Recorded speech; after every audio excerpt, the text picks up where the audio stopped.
Hello साथीहरू नमस्कार। आजको भिडियोमा म तपाईँहरूलाई भूकम्पको बारेमा तपाईँहरूलाई भन्न गइरहेको छु। भूकम्पको बारेमा भन्दा नि जसरी हामीले राति सुत्ने बेलामा बिहानको लागि हामीले अलार्म राखेको हुन्छ, त्यसरी नै हामीले भूकम्प आउनु अगावै हामीले अलार्म राख्न सकिन्छ। र तपाईँहरूलाई म आज यो भिडियो मार्फत कसरी सेटिङमा गएर हामीले कसरी त्यसरी यस्तो पनि हुन्छ र भन्ने तपाईँहरूले सोच्नु होला, तर त्यो हुन्छ साथीहरू। यो एउटा वैज्ञानिक युग हो र हामीले हरेक कुराहरूको युज गर्न जान्नुपर्छ, होइन? हरेक कुराहरूको युज गर्न जान्यो भने हामी हरेक कुराहरूबाट बच्न सकिन्छ।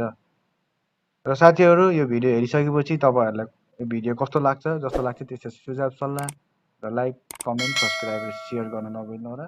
र छेउमा रहेको बेल आइकनलाई सब्सक्राइबलाई पनि टिङ्ग हानिदिनु होला। र बेल आइकन बजाएर चाहिँ अलमा क्लिक गर्नुभयो भने चाहिँ मैले यस्तो यस्तै भिडियोहरू हाल्ने गर्छु। सो तपाईँहरूलाई चाहिँ बेल आइकन बजायो भने चाहिँ जानकारी दिन्छ। सो आउनुहोस्, म आज तपाईँहरूलाई चाहिँ त्यसको सेटिङ चाहिँ कहाँदेखि हुन्छ भन्ने बारेमा र कसरी अन गर्न सकिन्छ भन्ने बारेमा तपाईँलाई भन्न गइरहेको छु यो भिडियो मार्फत। र तपाईँहरू सबैभन्दा पहिला त आफ्नो मोबाइलको सेटिङमा जानुपर्छ। यो मेरो मोबाइल चाहिँ भिभो हो है, भिभो हो। भिभोमा चाहिँ तपाईँहरूको नि मोबाइल भिभो छ भने सजिलो हुन्छ। र भिभोमा चाहिँ तपाईँहरू सेटिङमा पर्ने हुन्छ। सायद एन्ड्रोइड मोबाइलमा सबैमा हुन्छ होइन।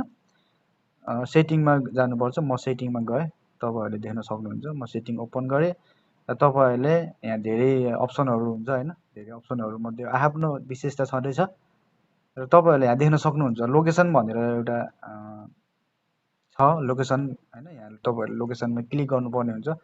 सो तपाईँले चाहिँ कस्तो हुन्छ भनेदेखि तपाईँहरूको चाहिँ अलार्म राख्ने बेलामा चाहिँ तपाईँहरूको जुन लोकेसन छ, तपाईँ बस्ने ठाउँ अथवा तपाईँ भइरहेको ठाउँ, त्यो ठाउँको लोकेसन चाहिँ अन हुनुपर्छ। जस्तै यहाँ अन छ, मैले अन गरिरहेको छु।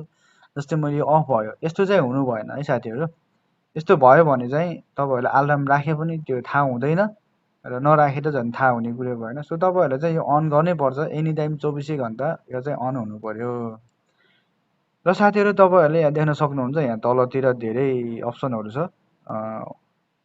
मैले तपाईँहरूलाई केही रिड गरेर पढ्ने के सुनाउने कोसिस गर्छु। सो मेरो चाहिँ अलिकति इङ्ग्लिस लो होला, त्यसमा चाहिँ अलिकति म सरी भन्छु। एथ्रोक्युक अलर्ट्स भनिरहेछ होइन सुरुमा, अनि इमर्जेन्सी लोकेसन सर्भिस भनिरहेछ दुईमा। गुगल लोकेसन एक्युरेसी भनिरहेछ, अनि गुगल लोकेसन हिस्ट्री भनिरहेछ, गुगल लोकेसन सेयरिङ भनिरहेछ। यो तिनवटा अप्सन छ। यो तिनवटा अप्सनको आफ्नै काम छ होइन। सो हामी चाहिँ आज चाहिँ भूकम्पको बारेमा, भूकम्पको अलार्म कसरी राख्ने त, हामी भूकम्प अगावै कसरी थाहा पाउन सकिन्छ भूकम्प आउँदैछ भनेर, त्यो थाहा पाउनको लागि हामीले चाहिँ यो भिडियो बनाएको। सो तपाईँहरूले स्किप नगर्नु होला, अन्तिमसम्म हेर्नु होला। सो तपाईँले यहाँ देख्न सक्नुहुन्छ एथ्रोक्युक अलर्ट्स भनेर चाहिँ यसमा चाहिँ हामीले क्लिक गर्नुपर्ने हुन्छ। सो मैले चाहिँ अगावै मैले अन गरेर राखेको छु 24 घन्टा। सो तपाईँहरूले चाहिँ यसरी अगावै अन गरेर राख्यो भने चाहिँ मलाई चाहिँ जे होस् यसले चाहिँ सूचित गरेको हुन्छ, सूचित दिएको हुन्छ। जस्तै तपाईँहरूको सायद यस्तो छ होला होइन। सो तपाईँले यहाँ देख्न सक्नुहुन्छ, यहाँ फोटो पनि देखाइरहेको हुन्छ। यहाँ तपाईँले देख्न सक्नुहुन्छ, यहाँ रातो के अरे त्रिभुज जस्तो आकारमा चाहिँ भित्र चाहिँ तपाईँको खतरा भनेर एउटा सङ्केत पनि दिएको छ। यहाँ तपाईँले देख्न सक्नुहुन्छ जमिन चिरेको देखिरहेको छ, घरहरू देखिरहेको छ होइन। सो तपाईँको मोबाइलमा पनि यसो देखाउँछ होला, सायद देखाउँछ। भिभो हो भने र अरू एन्ड्रोइडहरूमा पनि सायद देखाउँछ, सायद भन्दा नि सायद देखाउँछ, किनभनेदेखि एन्ड्रोइड मोबाइलमा सबैमा एभाइलेबल छ। सो तपाईँले सुरुमा तपाईँको यस्तो छ होला होइन, तपाईँहरूले चाहिँ अन गर्नुपर्ने हुन्छ। एथ्रोक्युक अलर्ट्स भनेर लेखिरहेको छ, यो चाहिँ अन गर्नुपर्ने हुन्छ। तपाईँले देख्न सक्नुहुन्छ यसरी अन गऱ्यो भने चाहिँ तपाईँको चाहिँ लगभग 30 सेकेन्ड अगावै तपाईँलाई चाहिँ यसरी चाहिँ भूकम्पले तपाईँलाई अलर्ट दिन्छ कि अब भूकम्प आउँदैछ है भनेर तपाईँलाई सूचित गराउँछ। सो तपाईँहरूले चाहिँ यो मोबाइलको सेटिङ चाहिँ 24 घन्टा तपाईँले अन गर्नुपर्ने हुन्छ।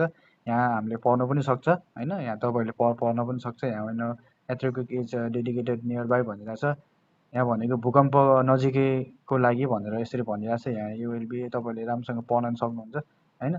अनि हाउ इट वर्क्स भनिरहेछ, and that uses your approximate location to send info about nearby earthquakes of magnitude 4.5 and above भनिरहेछ। भनेको मतलब चाहिँ के हो भनेदेखि 4.5 4.5 र 4.5 माथिको चाहिँ यसले चाहिँ अलर्ट दिने रहेछ है साथी हो। यो चाहिँ एकदम राम्रो कुरा पनि हो। सो तपाईँहरूले चाहिँ यसरी तपाईँहरूले पढ्न सक्नुहुन्छ।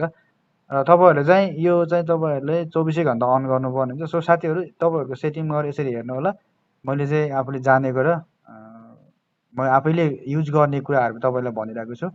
सो भिडियो कस्तो लाग्यो, तपाईँहरूलाई जस्तो लाग्यो त्यस्तो सुझाव सल्लाह चाहिँ दिन नबिर्सनु होला। लाइक, कमेन्ट, सेयर र सब्सक्राइब पनि गर्न नबिर्सनु होला।